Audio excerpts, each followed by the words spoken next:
Everybody, welcome.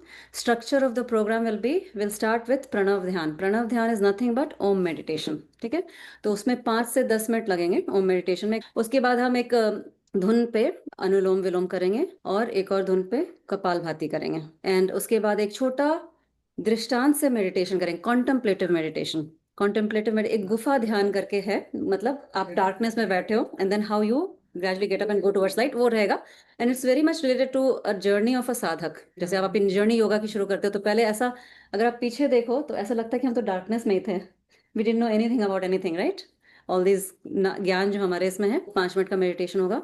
उसके बाद हम वेदांत की पढ़ाई शुरू करेंगे. मतलब अभी हम जो तत्वबोध में पढ़ रहे हैं, what is self, so will discuss what is self, what is Ishwar. तो उसमें थोड़ा ज़्यादा डीप में जाएंगे. और जो यूट्यूब व्यूअर्स हैं उनको बता देती हूँ कि ये सब हम यूट्यूब पे पोस्ट नहीं करते हैं क्योंकि कॉपीराइट स्ट्राइक्स आ जाता है. जो हमारे ऋषियों ने कभी नहीं किया बट वो आ जाता है, तो हम यूट्यूब पे जब डिस्कशन शुरू होगा वहां से पोस्ट करेंगे. Will go for a visualization meditation. Visualize a cave, एक डार्क केव, गुफा, जिसमें आप बैठे हैं और आपके साथ बहुत लोग बैठे हैं. There many people sitting with you but everybody is in darkness. You don't even know where people are sitting. Some are lying down. कुछ जगे हुए हैं, कुछ सोए हुए हैं. In this darkness, this mustiness, not so good smell. You're also feeling a lot of heat. There may be insects around you. Basically, it's not very comfortable. But nobody seems to change the situation. Everybody is just sitting there and busy in something. But you feel that I somehow don't like this situation. I want to get out of this space and go towards light. You don't know how this thought came to you because maybe you've heard from somebody what is light, but you have not seen it.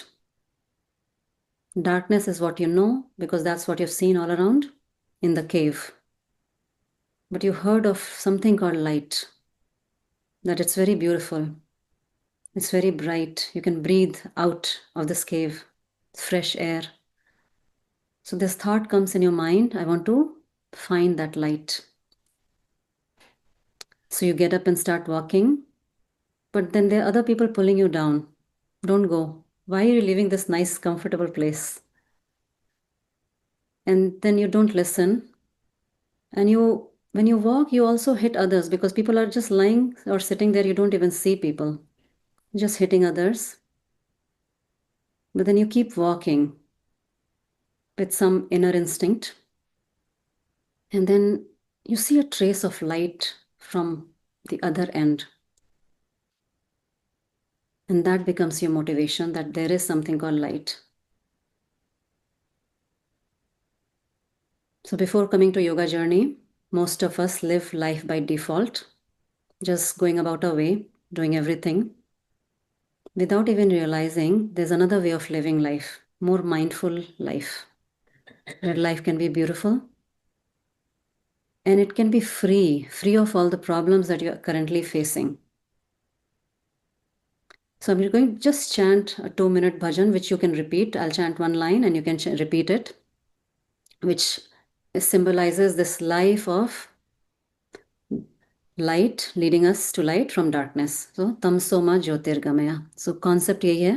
तो आंख बंद करके just follow whatever I'm singing. I'll sing one line, repeat that same line.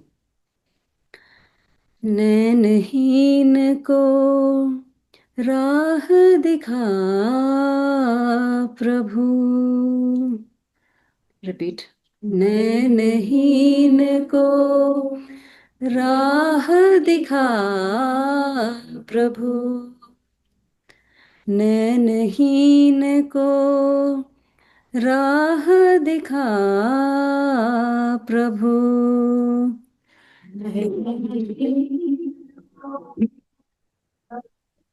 दिखा प्रभु.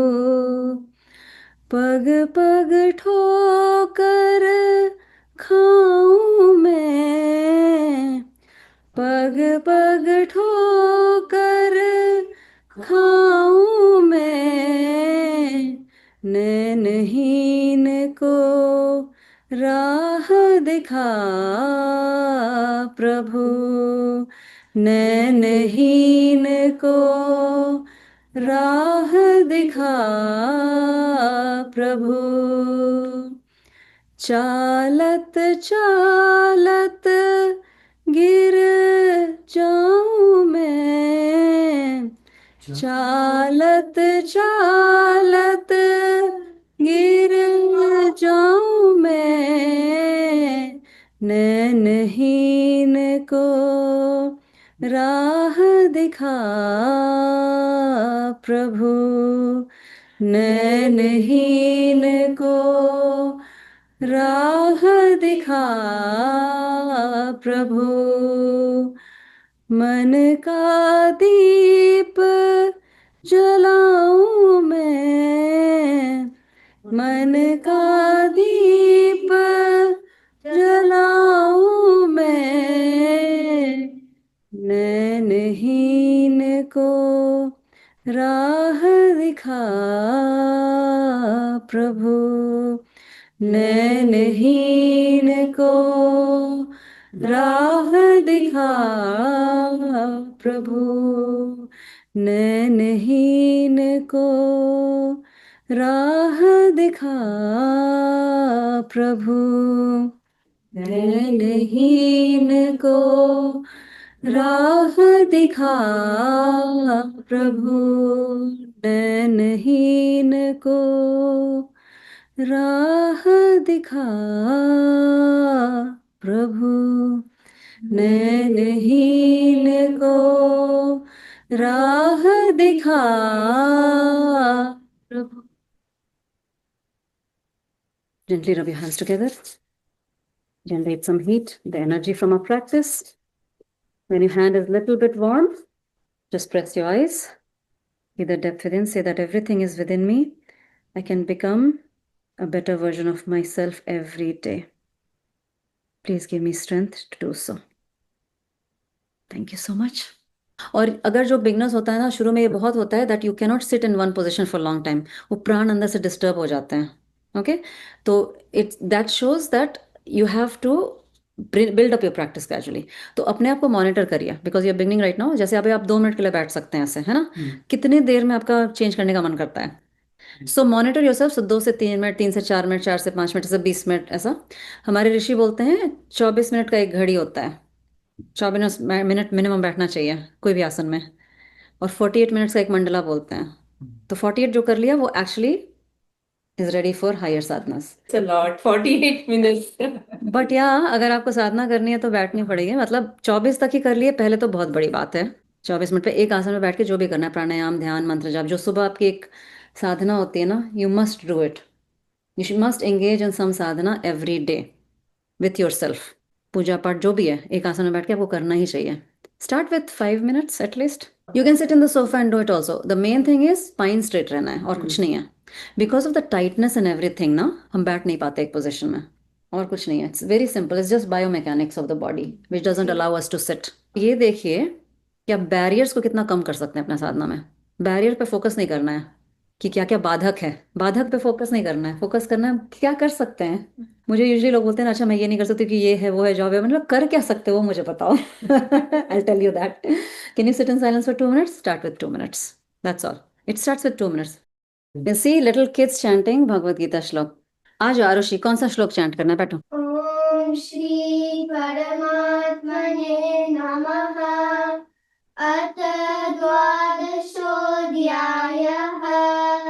अर्जुन उवाच एवं सततयुक्ताये भक्तास्त्वां पर्युपासते ये चाप्यक्षरमव्यक्तम् तेषां के योगवित्तमाः। श्रीभगवानुवाच मय्यावेशमनो ये मां नित्ययुक्ता उपासते श्रद्धया परयोपेता ते मे युक्ततमा मताः। Very Oh, inspiring. That's awesome.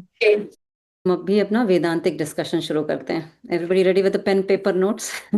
हम वेदांत की पढ़ाई करते हैं और योग की पढ़ाई करते हैं. Vedanta is the cornerstone of our Bharatiya culture, ऐसा समझ सकते हैं. वेदांत हमारे कल्चर का मूल है. कुछ लोग बोलते हैं ना, मैं अच्छा व्यक्ति हूँ, अपने परिवार का ध्यान रखता हूँ, I am a good human being, I take care of the family, मैं अच्छे से काम करता हूँ, सब अपनी ड्यूटीज करता हूँ, मुझे क्या जरूरत है योगा वेदांत भगवत गीता पढ़ने की. कुछ लोग क्वेश्चन पूछते हैं ऐसा.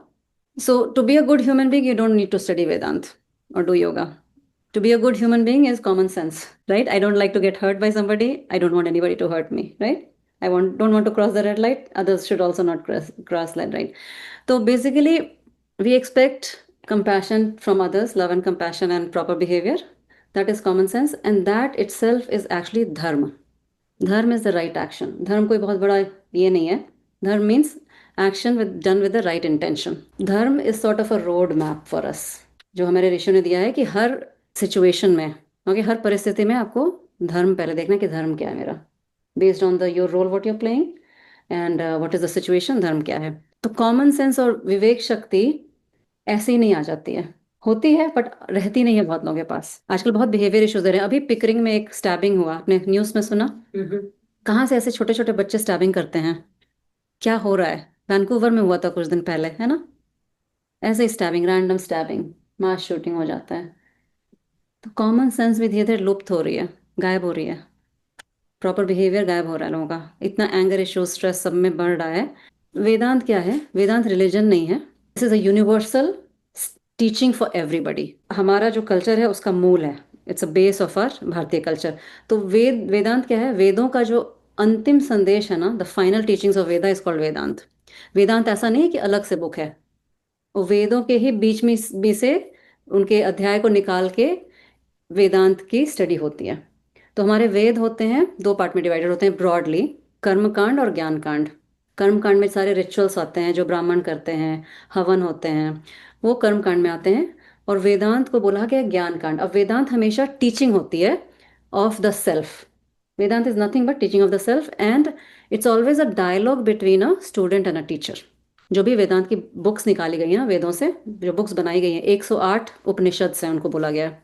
भगवद गीता को भी वेदांत का पार्ट बोलते हैं, क्योंकि भगवद गीता को सारे वेदों का या उपनिषद का सार बोलते हैं, मतलब समरी ऑफ इट. तो वेदांत में 3 बुक्स आते हैं. 108 उपनिषद हैं जो वेदों से निकाले गए हैं, जो बुक्स बनाए गए हैं, भगवद गीता और एक ब्रह्म सूत्र. वेदांत का लक्ष्य अच्छा व्यक्ति बनना नहीं है, not to become a good human being. Be a good human being is the primary requirement to study Vedanta. If you're not a good human being, you cannot concentrate and study all these things.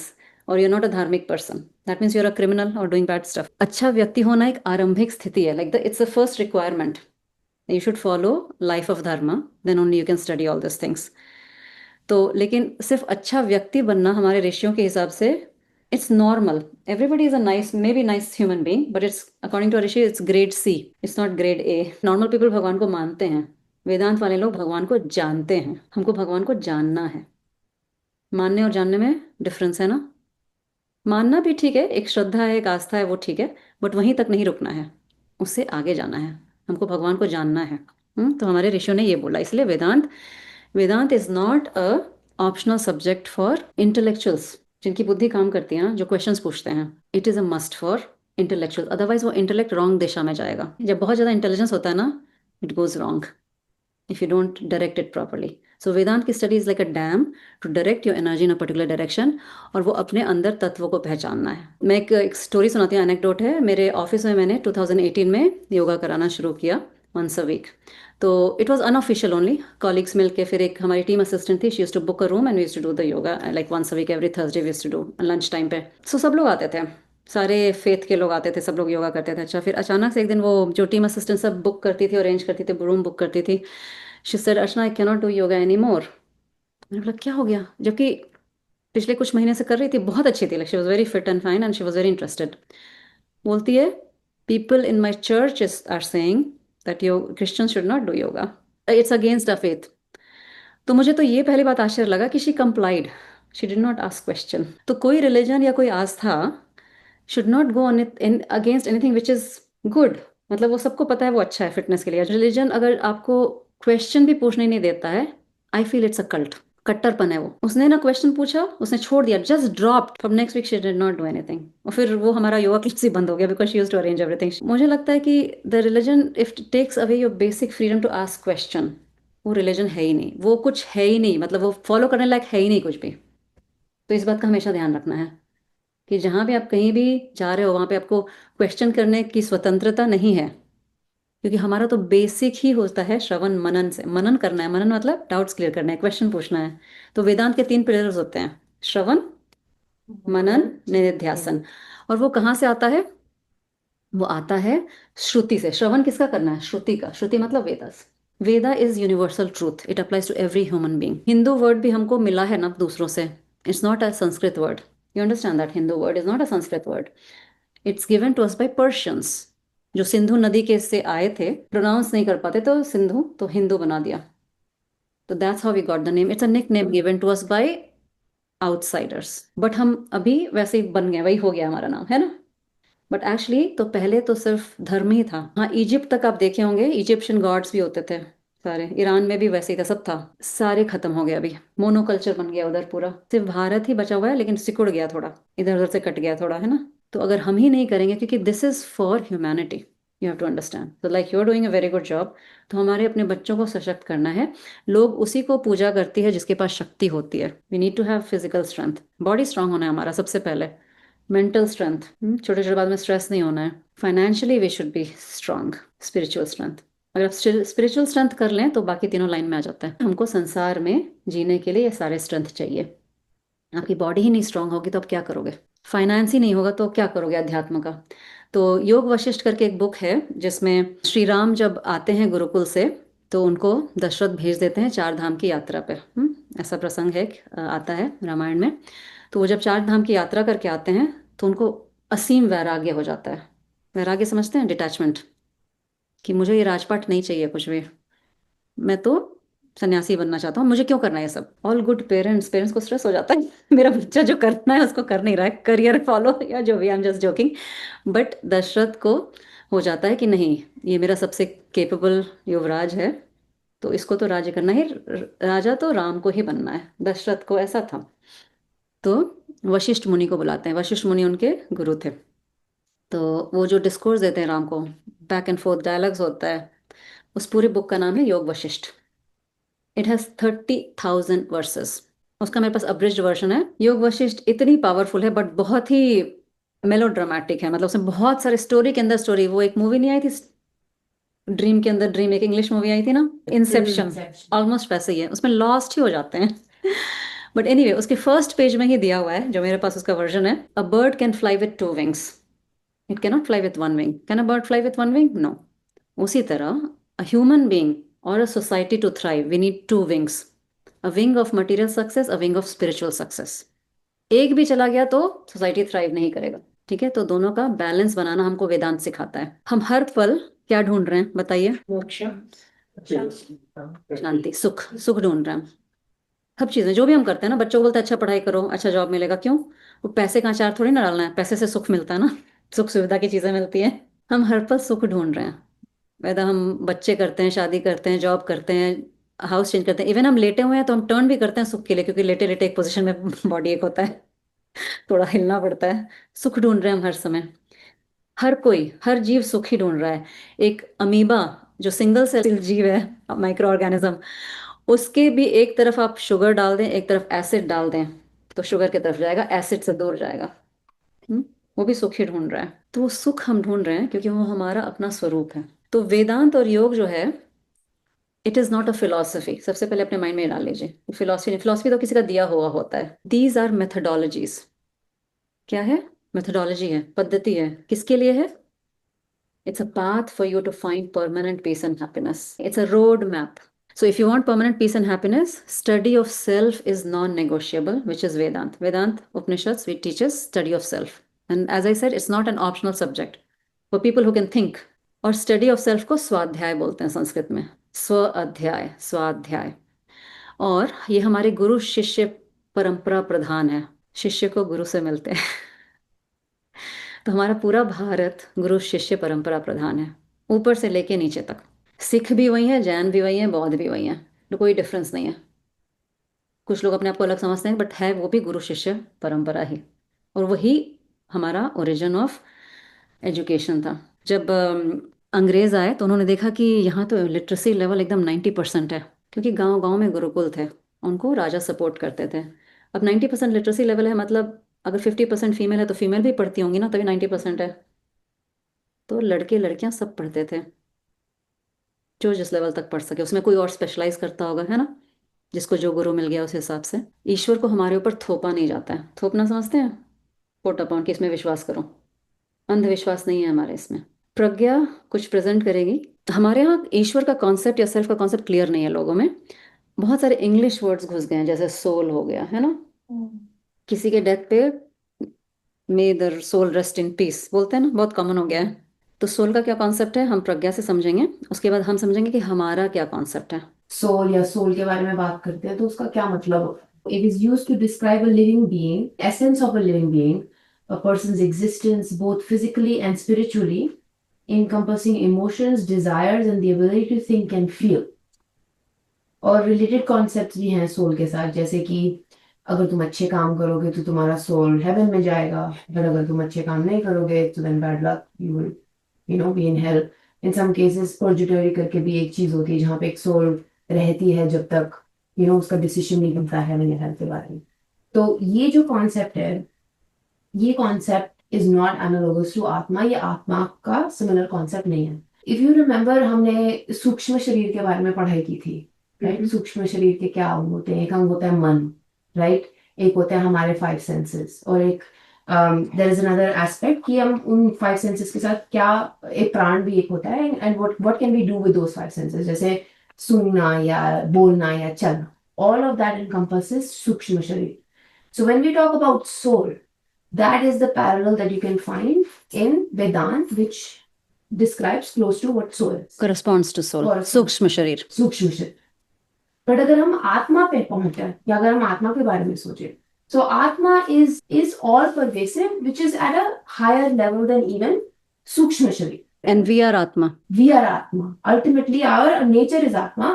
We are able to reflect it through our Sukshma Sharir. So these are some of the main conceptual differences between soul क्या है, Christian biblical soul क्या है, और आत्मा क्या है। It's a very tough topic. It is a very tough topic and that's what we are studying in तत्वो। तो हम सोचे या कि यहाँ थोड़ा डिटेल में डिस्कस करते हैं ना, जो क्योंकि इतना इजी कॉन्सेप्ट तो है नहीं कि एक बार में समझ में आ जाए। स्टडी ऑफ सेल्फ मैंने बोला स्वाध्याय है। स्वाध्याय में गुरु ये नहीं बोलता कि चुपचाप मेरी बात सुनो, वो बोलता है इट्स अ सिस्टमेटिक स्टडी। तो हम गुरु के पास जाते हैं तो गुरु सबसे पहले क्या बोलता है? पहले बोलता है तत्त्वमसि, जो हमने अभी तत्वबोध में पढ़ा, तत्त्वमसि बोलता है यू आर दैट।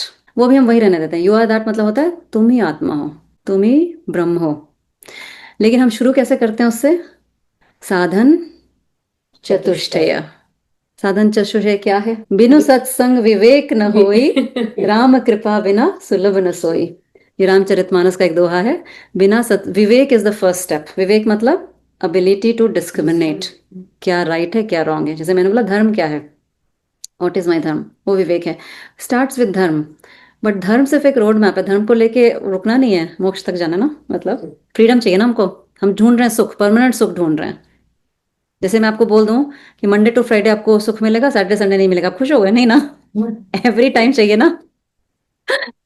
सब लोग सुख एवरी टाइम ढूंढ रहे, permanent. We are always looking for that. Starts with vivek. Vivek means choice. What am I choosing every moment? Do you want to choose to go to a boat party or you want to come to a satsang, right? She made a choice.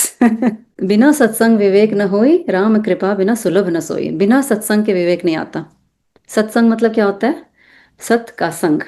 जो लोग सत की पढ़ाई में लगे हुए हैं। सत क्या है? आत्मा, सत्यम, तदर्थ, अन्यथ, मिथ्या। आई नो अभी रटा नहीं है। That's okay. मुझे विवेक आता है। What is विवेक? नित्य वस्त्वेकम ब्रह्मा तद व्यतिरिक्तम सर्वम अनित्यम। ब्रह्म, सेल्फ ही नित्य में मतलब है, बाकी सब अनित्य है।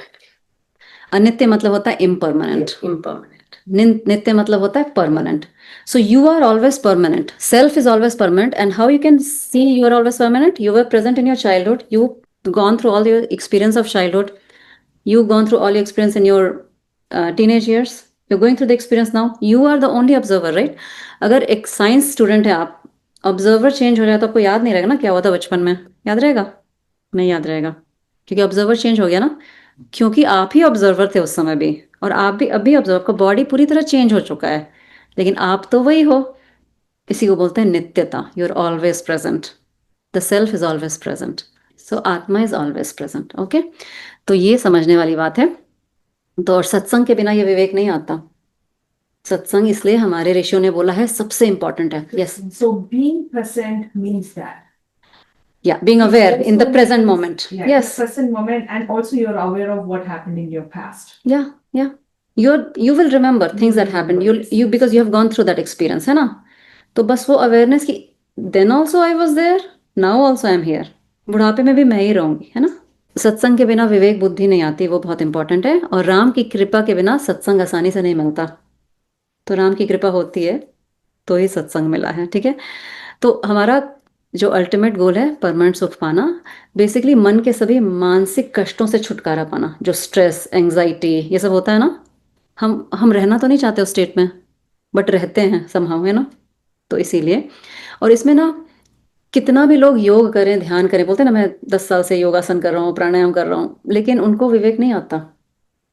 योग से एक्चुअली क्रिया से कोई फर्क नहीं पड़ता, विवेक एक समझ है। क्योंकि कितना भी आप योगा करो, प्राणायाम करो, इवन भगवत गीता पढ़ लो, विवेक शक्ति नहीं आएगी जब तक आपको राइट संग नहीं मिलेगा। बहुत लोग इस फील्ड में रहते हैं, बहुत कुछ करते हैं, लेकिन ये 3 चीजें होती है ना लाइफ में, जिससे सब डिस्टर्ब हो जाते हैं। क्या क्या होता है? व्याधि, व्याधि मतलब रोग, डिजीज, फिजिकल एंड मेंटल। हम सब डिस्टर्ब हो जाते हैं, कुछ ना कुछ हुआ तो। जैसे गाड़ी को डेंट लग गया तो उतने दुखी नहीं होते, पैर में चोट लगी तो ज्यादा दुखी हो जाता है ना, क्योंकि we identify with our body too much. Okay, तो डिजीज हमको डिस्टर्ब कर देता है, करेक्ट? दूसरा क्या है हमको डिस्टर्ब करता है? Old age, thinking about old age. उसके लिए मेरे पास बहुत अच्छा उपाय है। हम लोग अपना रिटायरमेंट होम खुद ही बनाएंगे। नीचे में आश्रम होगा, ऊपर में रिटायरमेंट होम होगा। पहला क्या था? डिजीज था। डिजीज से हम डिस्टर्ब हो जाते हैं, ओल्ड एज का सोच के हम डिस्टर्ब हो जाते हैं, क्योंकि हमने देखा है ओल्ड एज में कितना कष्ट होता है। मैं तो डेली पेशेंट्स को देखती हूँ। मुझे तो बहुत ज्यादा अवेयरनेस है उसका, और मेरे सारे पेशेंट ओल्ड ही रहते हैं। जेरियाट्रिक्स में मेरा स्पेशलाइजेशन है। तीसरा, मृत्यु, डेथ ऑफ दिस बॉडी, देहांत of self and the loved ones, family. Disturb हो जाते हैं हम। तो हमारे ऋषि बोलते हैं, जो वेदांत को समझते हैं, जो सेल्फ को समझते हैं, वो इन तीनों से मुक्त हो जाते हैं। इसीलिए परमानेंट सुख और शांति मिल जाती है। Like the death, even death of your own body doesn't disturb you thinking about it, और योर लव्ड वन। कल मेरी बेटी लंदन जा रही थी, हाँ यहाँ पे लंदन ओंटारियो, ड्राइव करके फ्रेंड्स कुछ प्रोग्राम के लिए जा रही थी। उसका वीकेंड पे कुछ है रोबोटिक्स का। मैं यूजली ना देखती हूँ, मेरे पास लाइफ 360 का ऐप है, तो I just see before the end of the day कि घर आ गई क्या वो अपने हॉस्टल या जो भी है। 9:30 PM के बाद हाईवे 401 पे उसका फोन बंद हो गया था। तो 4 आउटकम हो सकता है, कोई भी हम कर्म करते हैं उसका 4 आउटकम हो सकता है। एक तो जैसे मान लीजिए हम बस के लिए खड़े हैं, बस लेने के लिए, तो सामान्य आउटकम होता है बस आ गई, हमने बस ले लिया, नॉर्मल आउटकम। सेकंड हो गया बस नहीं आई, हम वेट कर रहे हैं, एक फ्रेंड आ गया, वो कार में लिफ्ट दे दिया, मतलब मोर देन एक्सपेक्टेड हो गया, करेक्ट?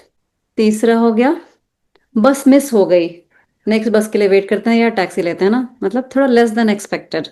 चौथा हो गया, जैसे मैं रोड क्रॉस कर रहा था, एक्सीडेंट हो गया और मेरी हॉस्पिटल में आँख खुली, या स्पॉट डेथ हो गई, है ना, मतलब वर्स्ट देन एक्सपेक्टेड। कोई भी कर्म का 4 ऑप्शन होता है।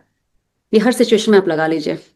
सामान्य रिजल्ट जैसा एक्सपेक्ट किए, what I expect I get it, I get less than what I expected, I get better than what I expected, I get totally opposite of what I expected. और ये relationship में भी हो सकता है, आपके फैमिली मेंबर्स के साथ, कॉलीग्स के साथ, मैनेजर के साथ, बच्चों के साथ, किसी के साथ भी। यही 4 आउटकम होता है। तो मैंने चारों आउटकम पे विचार किया, आर्या के साथ क्या क्या हुआ होगा। मैंने बोला ठीक है वेट कर लेते हैं, कुछ भी हो सकता है उसमें, मेरा तो कुछ नहीं है, उसका कार्मिक जर्नी है ना, उसका भी प्रारब्ध कर्म है ना, जो होना होगा होगा। सो गई, सुबह उठी तो भी उसका नहीं वही दिखा रहा था, सेम स्टेटस दिखा रहा था। तो मैंने बोला ऐसा भी तो हो सकता है उसका बैटरी ऑफ हो गया होगा, बच्चे तो आजकल बहुत यूज करते हैं। तो यही ऑप्शन लेके चलते हैं कि बैटरी ऑफ हो गया होगा, जब उठेगी तो वो चार्ज कर लेगी, और वीकेंड था तो उठने तो वाली नहीं है जल्दी, 11 बजे फिर से आ गया उसका ऑनलाइन। मैंने चैन की नींद भी ले ली है ना। तो ये होता है removing your self from the effect of karma. That is permanent peace and happiness. कोई भी कर्म हो रहा है दुनिया में, वो स्थिति चेंज नहीं होती मन की। कोई प्रश्न इसमें? कुछ भी हो रहा हो उसे फेस करने की हमारे अंदर it is what it is. It is what it is, ये मन में रख लीजिए। यही होना है इसलिए हो रहा है। उसका सामना हमें वो धैर्य के साथ करना धैर्य के साथ करना है। जितनी अपनी कैपेसिटी आप करो। मैं इस स्टोरी क्यों बता रही हूँ, ताकि आप लोगों को पता चले कि स्टोरी से आपको ये ज्यादा याद रहेगा मन में, एग्जाम्पल से, है ना। याद रहता है ना, स्टोरी से ज्यादा याद रहता है दृष्टांत से। आई थिंक फरवरी और मार्च में बहुत भयंकर स्नो स्टॉर्म आया था यहाँ पे, इतना स्नो हो गया था। रात के 11 बजे मेरी बेटी का फोन आता है। She stage in hostel. Mummy मुझे बहुत हाई फीवर है, मेरा हार्ट बहुत बीट कर रहा है जोर से, मेरे हाथ पर ठंडे हो रहे हैं, I feel I am going to faint, snowstorm है। न मैं जा सकती हूँ ना वो आ सकती है, कैन नॉट गो, हाईवेज बंद है पूरे। तो I gave her a number for Telehealth Ontario. तो मैंने बोला इसको फटाफट फ़ोन करो, नर्स को बोलो असेस करेगी। फिर थोड़ी देर बाद मैंने फ़ोन किया तो बोलती क्या हुआ, तो बोलती नर्स ने 911 कॉल किया है, they are coming now. I told my second one keep looking at the Life 360 app. अगर वो उसको हॉस्पिटल लेके जाते हैं, you just track her and let me know कौन से हॉस्पिटल गई है। अगर वो नहीं हिलती है वहाँ से तो मुझे बता दो। तो आधा घंटा हो गया, 5 घंटा हो गया, वो हिली नहीं वहाँ से, है ना, मतलब। तो मैंने बोला कि हॉस्पिटल इसको नहीं लेके जा रहे हैं। फिर मैंने थोड़ी देर बाद फ़ोन किया तो बोलते हैं कि हाँ they just give me medicine, तो अभी मैं सो रही हूँ। मैंने बोला पानी पीते रहो, हाइड्रेट योरसेल्फ, उसमें नमक चीनी का घोल मिला लो ताकि you don't faint. Next day उठी, इतना स्नो और highway still not open, how can I go and get my daughter, I can not. Then I just give her instructions, do this ABC, follow these things. Then I went the next day to get her after 2 days। मेरी बेटी बोलती है second वाली, आप कैसी mother है ना, आपको टेंशन नहीं हो रहा है। आप सो रहे हो आराम से। मैंने बोला बेटा देखो, मुझे पता है वो मरने नहीं वाली है, फीवर में कोई इतना मरता नहीं है, और 9-1 मना के चला गया है। तो वो तो मुझे है कि क्योंकि मैं पेशेंट्स भी देखती हूँ ना, तो मुझे वो आइडिया है कि क्या होने वाला है। और अगर उसके प्रारब्ध में लिखा होगा कि उसकी इतनी आयु है तो इतनी आयु है ना, उसमें मैं क्या कर सकती हूँ, कोई नहीं कर सकता। तो आप किसी के पास भी हो, यमराज आएंगे तो आएंगे ही। वो लिखा हुआ है, जिसका भी बर्थ डेट होता है उसका एक्सपायरी डेट होता ही होता है। तो वो समझ कहाँ से आती है? स्वाध्याय से, वेदांत से। अभी समझ में आया क्यों नॉन नेगोशिएबल है पढ़ना? अब आपको कितना स्टेबल बनाता है, कोई भी सिचुएशन को आराम से हैंडल कर सकते हो। पेशेंट आते हैं मेरे पास इतने पेन में, मेरे पर इतना चिल्लाते हैं, कई बार शाउट करते हैं। तो आप हर फील्ड में, अब it doesn't matter to me whether I make a plan for my patient और plan for my kids, it's the same thing. मेरे को कोई डिफरेंस नहीं लगता है। वो समझ कहाँ से आती है? वेदांत पढ़ के आती है कि सब सेम ही है। एक जो क्लैरिटी हमेशा अवेलेबल नहीं होती है हमारे पास, या हमें टाइम लगता है डेवलप करने में, इस ये समझना कि कब और हमें किसी चीज की तरफ कोशिश करनी चाहिए और कब हमें रुक जाना चाहिए। ठीक है, and maybe this has something to do with having rajasic tendencies which have to go towards sattvic, and for people who don't do anything maybe tamasic tendencies have to go towards. Very good question, कि कहाँ पे हमको कुछ करना चाहिए, कहाँ पे withdraw करना चाहिए। वो कैसे पता चले? कोई भी चीज़ में झगड़ा करना है नहीं करना है, बोलना है नहीं बोलना है, या कुछ परसों करना है नहीं करना है, हाउ डू वी नो? तो हमारे शास्त्र में दिया हुआ है एक शब्द तितिक्षा। तितिक्षा कब करना है? Can you read the definition of titiksha anybody? तितिक्षा मतलब ये होता है कि आपके बॉडी के लेवल पे, माइंड के लेवल पे, if somebody is bothering you, okay, and it's interfering with your duty, you must do your duty irrespective of the circumstances. जैसे बच्चा ही आपको प्रिवेंट कर रहा है आपकी ड्यूटी एज अ मदर करने में। बच्चा रो रहा है, मान लीजिए सिंपल, बच्चे को लेते हैं डायपर चेंज करने में रो रहा है, बट फिर भी माँ करती है ना, उसके ऊपर सुसु भी कर देता है, फिर भी करती है ना। वो शंकराचार्य का डेफिनेशन पढ़ो। टॉलरेट कहाँ करना है? टॉलरेट वहाँ करना है जहाँ आपकी ड्यूटी में जो बाधा आ रही है उसको सहते हुए आगे बढ़ना है। ओके, उसमें अगर आपको कोई बाधा कर रहा है, उस बाधा को हटाते जाना है। आपके धर्म में सहनम सर्व दुखा नाम, सहनम सर्व दुखानाम अप्राप्तिकार चिंता अप्रतिकार पूर्वकम, अप्रतिकार पूर्वकम, चिंता विलाप अपरहितम, रहितम, हाँ रहितम, सा तितिक्षा निगद्यते। सहनम सर्व दुखानाम, सारे दुख को सहते हुए। ओके, अप्रतिकार पूर्वकम मतलब उसके अगेंस्ट बहुत नहीं बोलना है कि मुझे क्यों करना पड़ रहा है। करना है तो करना है, जॉब जाना है तो जाना है, उसमें सुनाते नहीं रहना 10 लोगों को मैं तुम्हारे लिए जॉब जा रहा हूँ, I am getting food for the on the table. करना है। प्रतिकार मतलब होता है प्रतिकार करना, मतलब अगेंस्ट बोलना, Retribution. रेट्रीब्यूशन, हाँ। सहनम सर्व दुखानाम अप्रतिकार पूर्वकम चिंता विलाप रहितम, विलाप नहीं करते रहना, रैंट नहीं करते रहना है, देखो मुझे एज अ मदर इतना काम करना। आजकल वही मुझे मदर के बारे में बहुत डिस्कस करना है। आजकल की मदर्स बहुत रैंट करते हैं।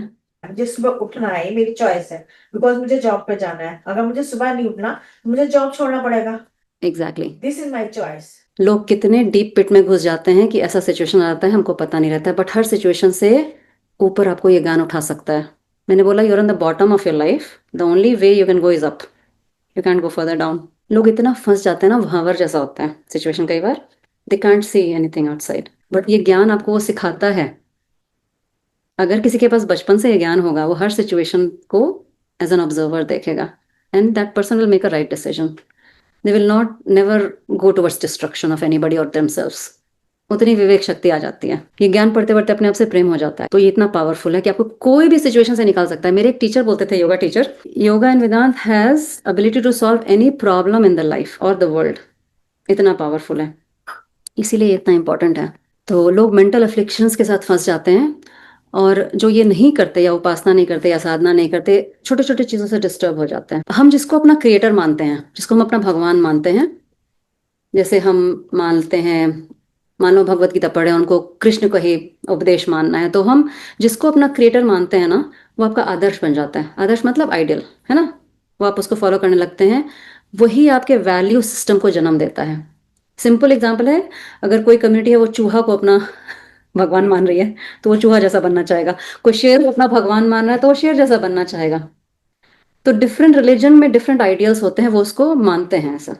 हमारे इसमें मानते नहीं है कुछ, हम जानना चाहते हैं। मानते हैं एक एक्सटेंट तक, एक श्रद्धा और फेथ होती है। तो कॉन्सेप्ट क्लियर होना है, कॉन्सेप्ट क्लियर करने के लिए वेदांत बहुत इंपॉर्टेंट है। ईश्वर कौन है, हम कौन है, ठीक है।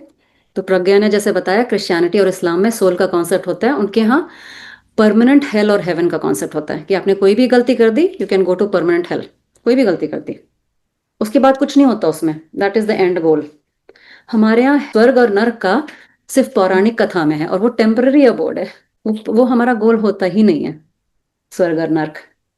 तो वो डिफरेंस हमारे में है। तो अब मेरे पास एक प्रश्न है, जैसे ब्लाइंड बिलीफ है, स्वर्ग और नर्क, हेल और हेवन ब्लाइंड बिलीफ है ना, कोई तो देखा नहीं, कोई जाके आया नहीं है, राइट। तो क्या blind belief in case of Christianity और इस्लाम, डज इट वर्क और not work? Can they get self realization और द नॉलेज?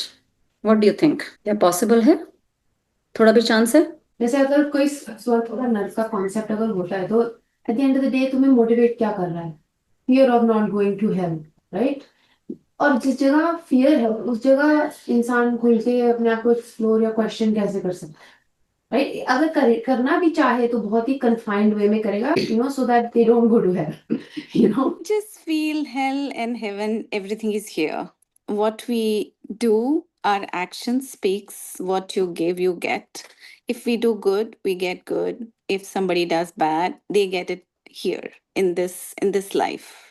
आपने एक बहुत अच्छा एग्जाम्पल दिया, जो वो आपकी असिस्टेंट थी जो योगा के क्लासेस के लिए करती थी, but her church told her not to do classes, so she didn't take the freedom to do yoga, so she gave up her freedom. I think that's what Pragya is also saying. So she was scared that she might go to hell if she did yoga, so she stopped. Swarg or Narak concept to ye fear. You can consider it another way, it's a motivation.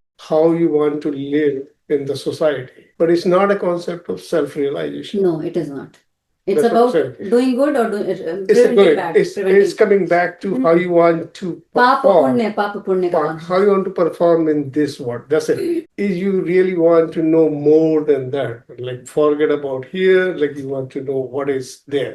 पाप पुण्य के चक्कर में बोलते नहीं है, पढ़ो, उसके बियॉन्ड जाओ। ओके, तो ये एक डिफरेंस है। तो मेरा क्वेश्चन ये था कि फर्म कन्विक्शन किसी के पास होता है ना, कि जैसे एक गॉड है and God will take care of me, I love that God, will that belief work और not? It works for very small percentage of people, it does work actually, but वो ज्यादातर करप्शन की तरफ जाता है, मतलब वो डाइल्यूट हो जाता है। जो ये ज्ञान है ना स्वर्ग नरक का, बहुत लोग उसमें बाई आउट नहीं करते, मेजोरिटी। जैसे जैसे बुद्धि बढ़ेगी ना, बच्चे जैसे, इसलिए चर्च खाली हो रहे हैं ना, बच्चे जाते नहीं है चर्च में। एक मेरी पेशेंट थी, शी वॉज कैथलिक, एंड उसको डॉक्टर ने हार्ट सर्जरी को बोला था, उसने नहीं कराया, बोली कि God will take care of me. उस बोलते 50-50 चांस है, you may survive you may not survive. She said I will not go for surgery but I will survive, God will take care of me. और उसके घर भी जब जाती थी मैं असेसमेंट के लिए, जैसे उसका इतना फर्म कन्विक्शन था गॉड पे उसके, कि उसकी बेटी बोलती थी she has such blind belief, मतलब ब्लाइंड बिलीफ या उसकी अपनी आस्था जो थी, दैट कीप्स हर गोइंग। और इसका एक एग्जाम्पल हमारे किसमें आता है, महाभारत में एकलव्य का। एकलव्य ने तो फॉल्स मूर्ति बना के ही, तो it does work for some percentage of people but for not majority. Okay, Eklavya ने पूरा अर्जुन से भी अच्छे बाण चलाना सीख गए थे, जस्ट बेस्ड ऑन एक धारणा, ये मेरा गुरु है, मैं इसको पूजा करते करते सीख जाऊंगा। है तो उसकी अपनी एनर्जी ना। इसमें एक और स्टोरी आती है, एक फ्रॉड बाबा थे, हाँ, वो ऐसे ही कंटी वाला होते ना। देखिए, नकली होते हैं क्योंकि असली कहीं पे है, तो ऐसा नहीं बोल सकते कि सभी फ्रॉड होते हैं या नकली होते हैं। नकली है क्योंकि उसका असल कहीं पे है ना, इसीलिए वो नकली बना है ना। रियल नोट होता है तभी उसका फॉल्स नोट बनता है ना, करेंसी। तो इस बात का ध्यान रखना है। तो हर प्रोफेशन में एग्जाम्पल हो सकता है, अच्छा डॉक्टर हो सकता है, फ्रॉड डॉक्टर हो सकता है ना, वो भी हो सकता है। तो बाबा जी अपना कंठी माला धारण करके, अपना गेरुआ वस्त्र धारण करके बैठे थे, तो ऐसे लोगों से बस दक्षिणा वगैरह लेते थे लोग, थोड़ा पूजा पाठ कर लेते थे। तो एक उनके पास एक चरवाहा आया, चरवाहा मतलब जो गाय को चराता है, मतलब सिंपल कोई पर्सन आया, एकदम सिंपल गांव का व्यक्ति आया, बोलता है कि भगवान की प्राप्ति कैसे होती है महाराज जी, बता दीजिए। तो कोई तो मंत्र बता दिया ऐसे ही उसको पता तो था नहीं, कुछ शास्त्र का स्वाध्याय नहीं किया था, एक मंत्र बता दिया। बोलता है कि इसको दिन रात रटो और मन से भगवान को प्रार्थना करो, भगवान मिल जाएंगे। तो बोलता है अच्छा इतना सिंपल है? तो बोलते हाँ हाँ बहुत सिंपल है। तो ठीक है, तो गाय को चराने डाल दिया, दिन भर वही रटता रहता था बैठ के भगवान जी को, जो भी मंत्र था उसका। एक दिन उसको भगवान मिल गया, बड़ा खुश हो गया क्यों, माय गॉड इट वर्कड, है ना। तो पूछते लेकिन आप भगवान हो? तो बोलते हाँ मैं भगवान हूँ। तो बोलते नहीं मेरे को विश्वास नहीं, मैं अपने गुरु को लेके आता हूँ तो बोलता ठीक है लेके आओ। बोलते नहीं नहीं, आपको बांध के जाता हूँ पेड़ से रस्सी लेके, उसके पास गाय की रस्सी थी, बांध दिया। गुरुजी को बोलते हैं कि मुझे भगवान मिले। बोलते हैं अच्छा बेटा भगवान की, अच्छा अच्छा अच्छी बात है, बहुत खुश रहो तो नहीं आपको दिखाना है। तो बोलता है यार मैं कहाँ फंस गया तो नहीं आपको चलना ही पड़ेगा, मैंने पेड़ से बांध के आया भगवान को, आप देख के बताइए। तो बोलता है ठीक है। वो सोचा ये पागल जब जाके देखते हैं, तो जाता है तो उसको तो दिखते नहीं है, उसको लगता है पेड़ से बस रस्सी बंधी हुई, इसको दिख रहे थे, गुरु को नहीं दिखते हैं। तो ये तो बोलता है कि वो रोने लगता है भगवान के सामने कि भगवान जी आप मेरे गुरु को क्यों नहीं दिख रहे। उसकी आंख से इतने आंसू निकलने लगते हैं कि मेरे गुरु ने ये मंत्र बताया, उनके कारण आप मिले। तो गुरु को तो बहुत अच्छा स्थान होता है भारत में ना, लाइक वैसा उसके अंदर वो फीलिंग थी। और भगवान की एक बहुत स्पेशल कैरेक्टरिस्टिक है, भगवान जो ईश्वर है ना, ईश्वर की एक बहुत स्पेशल कैरेक्टरिस्टिक है कि वो अपने भक्त को दुखी नहीं देख सकते, भक्त की बात मान लेते हैं, वो पूरी निष्ठा से बोली गई तो वो गुरु को भी दिख जाते हैं। तो देखिए ये होती है आस्था और निष्ठा की बात। अमेजिंग। तो इसीलिए मैं बोलती हूँ किसी में दोष दर्शन नहीं करना है। हम दोष दर्शन करने लगते हैं ना, कोई एक बाबा में या किसी में, ये ऑर्गेनाइजेशन वो ऑर्गेनाइजेशन, किसी में नहीं करना है। वो आप ये बस देखिए कि वो क्रिमिनल बना रहे हैं, टेररिस्ट बना रहे हैं, या वो भक्त बना रहे हैं, या अच्छा काम कर रहे हैं, बस वही देखना है। मे बी आपके लिए वो सूटेड नहीं है, मे बी आप जर्नी में आगे हैं, लेकिन वो किसी के लिए तो सूटेड होंगे ना। समझ में आ रहा है? तो आज से ऐसे लोगों के बारे में जो वेदांत की या ईश्वर की बात करते हैं, उनमें दोष दर्शन देखना बंद कर दीजिए, क्योंकि हो सकता है वो फ्रॉड हो बट उनसे किसी का तो भला हो सकता है। एटलीस्ट दे में पिक अप समथिंग। जैसे इस भक्त ने निष्ठा पिक कर लिया। निष्ठा से क्या मतलब? सिंसेरिटी, है ना, आई ओपनर स्टोरी। यही महान सेवा है कि हम अपने ऊपर काम करें। सेवा करनी नहीं पड़ती कहीं जाके। The only seva you have to do is work on yourself. हमारे ऋषियों के हिसाब से that is the only seva you should do, फिर बाकी सब अपने आप होता जाएगा। तो ये self discovery journey is nothing but a self care journey, जो मैं हमेशा एम्फोसाइज करती हूँ। सेल्फ केयर जर्नी है, it starts with what you see. What you see is your body. हम बाय डिफॉल्ट लाइफ जीते हैं, जैसे संसार में है, ये करें वो करें। जब हम सबसे हार जाते हैं तो हमको ईश्वर की स्मृति आती है। लेकिन अगर यही पहले आ गया बचपन से, जैसे आप करा रही है ना, people use this as a last resort, but इसको हमको पहला और अंतिम रिजॉर्ट रखना है। इसी को आदि मध्य और अंत ईश्वरी होना चाहिए। क्योंकि कबीरदास ने क्या कहा था? दुख में सुमिरन सब करे, सुख में करे न कोई, जो सुख में सुमिरन करे दुख काहे को होए। तो ईश्वर तत्व हम पढ़ रहे हैं। भगवान जो है ना, ईश्वर जो है निर्वचनीय है, मतलब वचन से बोला नहीं जा सकता उसको, बट हमारे ऋषियों ने ट्राई किया बताने का कि वो क्या है, क्योंकि ईश्वर तत्व है, वो निर्विकार है। पर हमको इमेज और मूर्ति क्यों चाहिए? आपने कोई मूवी देखी है कास्ट अवे, टॉम हैंक्स की? किसने किसने देखी है, सुनी है? टॉम हैंक्स में होता है क्या, वो फेडेक्स डिलीवरी गाय रहता है, वो प्लेन से जाता है डिलीवर करने कुछ, और उसका आइलैंड में प्लेन रेक हो जाता है। वो एक आइलैंड पे स्ट्रैंडेड हो जाता है, जो कौन सा आइलैंड है किसी को नहीं पता, उसको भी नहीं पता, सब कम्युनिकेशन लॉस्ट हो जाता है। वहीं रहता है, वहीं की मछली पकड़ के खाता है, कैसे तो भी जिंदा रहता है, ठीक है, नारियल पानी पी के रहता है।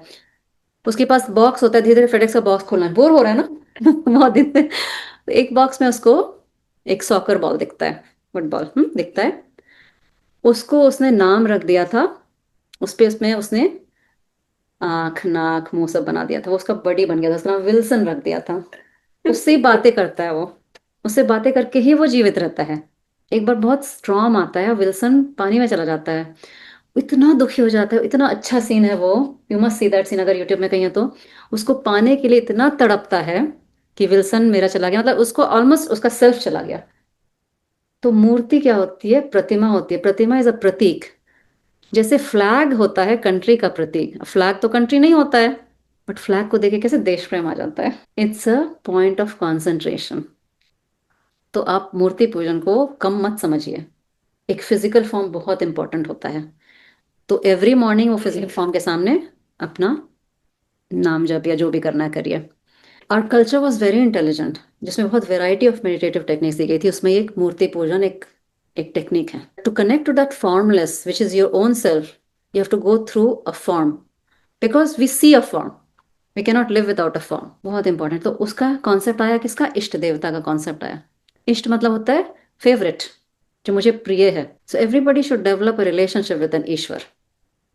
ईश्वर इज विथ फॉर्म, ईश्वर सर्वत्र है। दूसरा क्वेश्चन, फिर मंदिर क्यों जाना है, सत्संग क्यों करना है, क्यों मंदिर जाना है, या क्यों ईश्वर मंदिर में ही मिलते हैं? जब बोला जाता है ईश्वर सर्वत्र है, I think you get vibes from all the, not only with the Murti Puja, and all the positive thoughts and positive the Vedas that they chant and the prayers that go into the idol, it just comes back to you, reflects that or builds that positive energy. So that's one of the things I have felt, like you feel at peace when you go to the mandir. हाँ, स्थान होते हैं, पूजा स्थान या सत्संग जो होता है, या स्पेशल प्लेसेस होते हैं ना, जैसे हमारे तीर्थ स्थल होते हैं, ये सत्संग का एक बड़ा रूप है। वहाँ पे इतने लोग जाते हैं, इसी फीलिंग से जाते हैं, उनका उसका एक वहाँ पे समझ लीजिए ऊर्जा या एनर्जी होती है, वो भी होती है। और जैसे आप बार में जाएंगे तो बार में जाने वाले लोग आएंगे, आप मंदिर में जाएंगे तो मंदिर जाने वाले लोग आएंगे, तो आपको सत्संग भी वैसे ही मिलेगा, ठीक है। तो इसीलिए जैसे ऑक्सीजन सब जगह है, बट क्यों पेशेंट को ऑक्सीजन टैंक लगाना पड़ता है? उसको वो रिक्वायरमेंट है ना, कॉन्सेंट्रेटेड फॉर्म में चाहिए, ठीक है, उसकी कैपेसिटी नहीं लेने की। तो इसीलिए हमको जाना पड़ता है, हमको सत्संग करना पड़ता है, इसलिए हम इस सर्वत्र ईश्वर को फील नहीं कर सकते। दूसरा, जैसे हमारे अंदर भी ईश्वर है, हमारे अंदर ही ब्रह्म है, हम ही आत्मा है, बट हमको क्यों नहीं फील होता है? ठीक उसी तरह जैसे दूध में घी होता है, दिखता है दूध में, आप पूड़ी तल सकते हो? नहीं तल सकते ना, जलेबी या पूड़ी दूध में। उसकी प्रक्रिया होती है ना, मेथोडोलॉजी होती है निकालने की घी को दूध से। मेहंदी में भी रंग होता है, बट मेहंदी का पत्ता ला के दिखा दो, लाल रंग नहीं दिखता है ना, एक प्रोसेस के थ्रू जाना पड़ता है उस मेहंदी के पत्ते को। उसी तरह वो प्रोसेस का नाम है साधना हमारे लिए, वो प्रभु को हमारे अंदर से प्रकट करने के लिए। साधना के 5 अंग हैं। साधना के क्या 5 अंग हैं? श्रवणम, श्रवण होती है श्रुति से, मतलब वेदास का श्रवण। युक्ति होती है मनन से, युक्ति मतलब होता है reasoning, asking question, clearing doubts. श्रवण मनन। तीसरा होता है अनुभूति, your own experience, it comes with nididhyasana, मतलब डीप कॉन्टेम्पलेशन। जो आज हमने गुफा का ध्यान किया, that is one of the deep contemplative meditation. मतलब एक ही थॉट ले लो, उसको सोचो। How many of you found that gufa drishtant powerful? Very powerful है ना। उसको बोलते हैं निधिध्यासन, मतलब डीप कॉन्टेम्पलेटिव मेडिटेशन। ये बहुत हाई लेवल का मेडिटेशन होता है। इसमें एक कुछ छोड़ा, एक कुछ ले लो जो आपने सीखा, उस पर सोचो, विचार करो, सुबह उठ के वही सोचो। एक श्लोक पढ़ लिया भगवत गीता, सोचते रहो उस पर 1 हफ्ते तक। श्रुति, युक्ति, अनुभूति। अनुभूति मतलब हमारा एक्सपीरियंस। अनुभूति पे हमारे ऋषियों ने बहुत ध्यान दिया, बोले कि जब तक ये टीचिंग्स आपका अपना एक्सपीरियंस नहीं बनेगा ना, आप में चेंज नहीं आएगा। मेरे बोलने से कुछ नहीं होगा, जैसे मैंने पिछले बार एग्जांपल दिया था तत्वबोध के, फिजिक्स प्रोफेसर जो आपको लैब लेके जाता है, दिखाता है ऑप्टिक्स का एक्सपेरिमेंट, जब आप देखते हो तब आपको ये ज्ञान ज्यादा सीख होता है। सिर्फ फिजिक्स प्रोफेसर बोल दिया कि ऑप्टिक्स रेज ऐसे ट्रैवल करते हैं, मिरर में ऐसे रिफ्लेक्शन होता है, तो आपको समझ में आएगा थोड़ा, बस थ्योरेटिकल, प्रैक्टिकल तो नहीं समझ में आएगा ना। प्रैक्टिकल एक्सपीरियंस होता है ये स्टेप्स के थ्रू जाना, श्रुति, युक्ति, अनुभूति। उसके बाद क्या है, हमारी उपासना। उपासना यानी जो हम फिजिकली क्रिया करते हैं, जैसे पूजा, अर्चना, आरती, पाठ, हवन, ये सब उपासना के अंतर्गत आता है सारा। इट्स अ पार्ट ऑफ साधना। या ये सब करने से कर्मयोग कर पाते हैं हम लोग। कर्मयोग पे हमने बहुत डिस्कशन किया है और हम और भी करेंगे आगे, क्योंकि एक बहुत महत्वपूर्ण अंग है साधना का। ये सब क्रिया है, जैसे श्रवण मनन निधि क्रिया है, मतलब तुम कुछ करते हो। कर्मयोग is an attitude of the way you perform these actions. कुछ पाने के लिए नहीं करना है, बस करना है तो करना है, और उसमें फल की इच्छा नहीं होती है। कर्मयोग में एक अगेन दृष्टांत देती हूँ आपको। कर्मयोग में एक मंदिर बन रहा था कहीं पे, ठीक है। उसमें 3 वर्कर काम कर रहे हैं, अलग अलग टीम से, 3 टीम्स हैं, हाँ, काम कर रहे हैं। तीनों एक ही काम कर रहे हैं, पत्थर तोड़ने का काम कर रहे हैं, ठीक है। मान लीजिए बहुत पत्थर चाहिए मंदिर के लिए, तो 3 वर्कर्स काम कर रहे हैं मंदिर का पत्थर बनाने के लिए। पहले वर्कर से पूछा गया, तुम क्या कर रहे हो? तो बोलता है, देख नहीं रहा पत्थर तोड़ रहा हूँ, थोड़ा तोड़ लेता हूँ, दिन भर में जो दिहाड़ी मिल जाती है जाके उससे अपना परिवार चलाता हूँ, मुझे परेशान नहीं करो, कम तोड़ूंगा तो आके मारेगा सुपरवाइजर।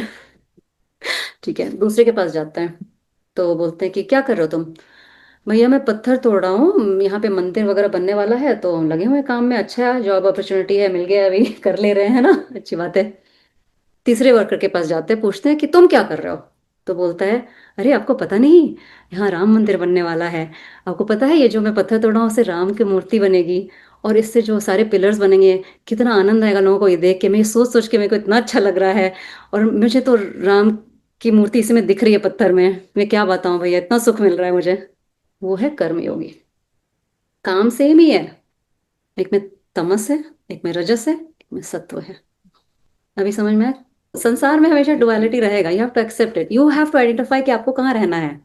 तो मैंने पिछले बार क्या बोला था, you just have to identify these 3 things, sattva, rajas और tamas. Mind always plays in this 3 shades.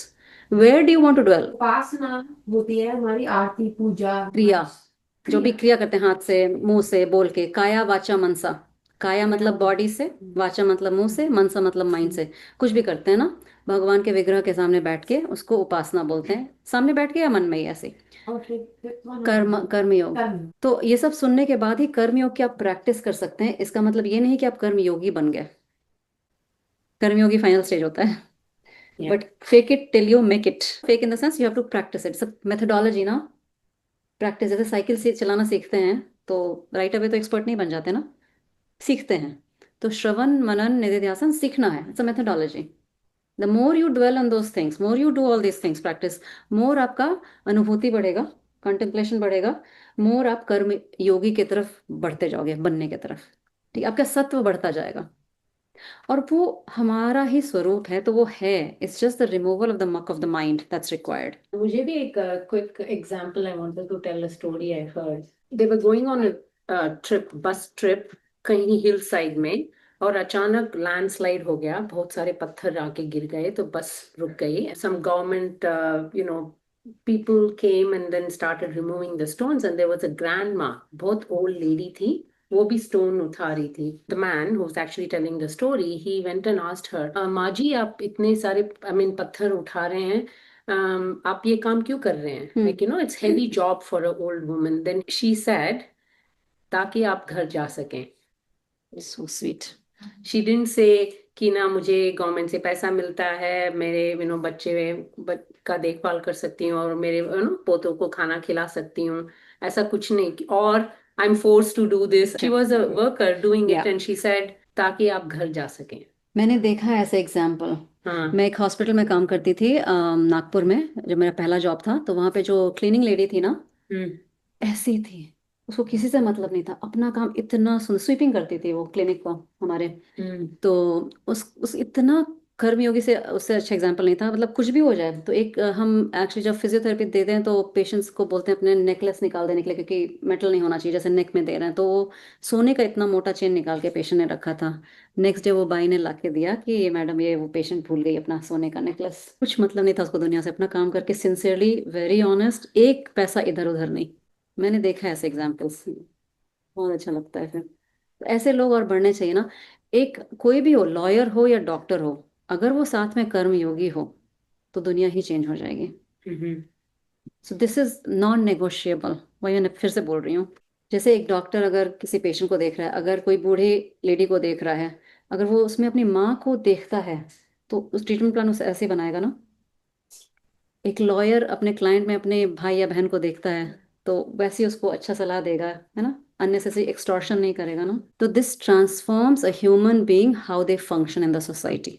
That is why this is a practical knowledge. एक टीचर, कोई भी टीचर आजकल कैसे पढ़ाते हैं, कोई भी अच्छे भी होते हैं, ये भी होते हैं ना। एक अच्छा टीचर अगर कर्मयोगी है तो बच्चे को ऐसे ही पढ़ाएगा जैसे अपने बच्चों को पढ़ा रहा है, उसी निष्ठा से, सिंसेरिटी से, अपनी ड्यूटी अच्छे से करेगा। इसलिए ड्यूटी ड्यूटी को इम्प्रूव करता है, उसका माइंडसेट चेंज करता है। ये हर फील्ड में अप्लाई हो सकता है। तो इसीलिए हमारा ज्ञान प्रैक्टिकल लाइफ से डिफरेंट नहीं है। हमारा जो स्पिरिचुअल नॉलेज है ना, इट्स नॉट कि world is different, spirituality is different, no, it's interwoven. क्योंकि ईश्वर सर्वत्र है। World is also a manifestation of Ishwar, है ना। और हम भी सर्वत्र हैं। हम ही सर्वत्र हैं। Yes, what you're saying is absolutely right. And for some people, what happens is they have been trained for generations in a way, but the world is turning in a different direction altogether.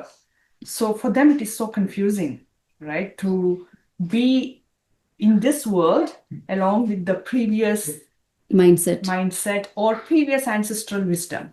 मैं उसमें बताती हूँ उसमें कैसे function करना है। या very nice point. एक विरोधाभास हो जाता है कि मैं तो ऐसा सोचती हूँ, दूसरे ऐसा नहीं सोचते, है ना, या फिर दूसरे ऐसा नहीं करते the way I want to function. या ऐसा भी नहीं, but you know, why is it? Why is it They happening?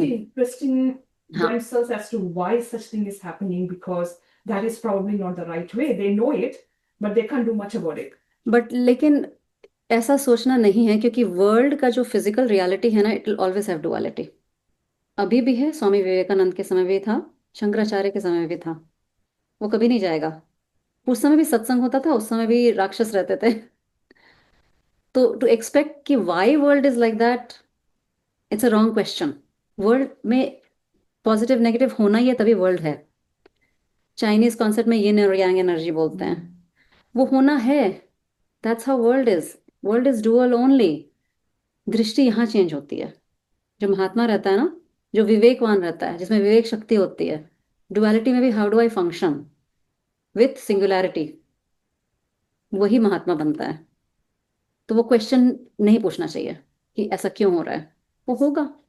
Just taking forward what you're saying is, हमारी जो दुनिया है, जो जैसे इंसेंटिव्स भी हमें मिल रहे हैं आजकल, जैसे अगर I can think of my work, but I can think of other situations as well, जहाँ पे नेसेसरली कर्म योग को इंसेंटिवाइज नहीं किया जाता, बल्कि ऑपोजिट को इंसेंटिवाइज किया जाता है। किसी कई सिचुएशंस में प्रॉफिटेबिलिटी देखी जाती है, स्पीड देखी जाती है, एफिशिएंसी देखी जाती है, 50 नाम है इन सब चीजों की, but sometimes they come at the expense of what you would say कि what you would do as a karma yogi, say for instance. What's the right thing to do? What is the right thing to do versus what is the thing being incentivized.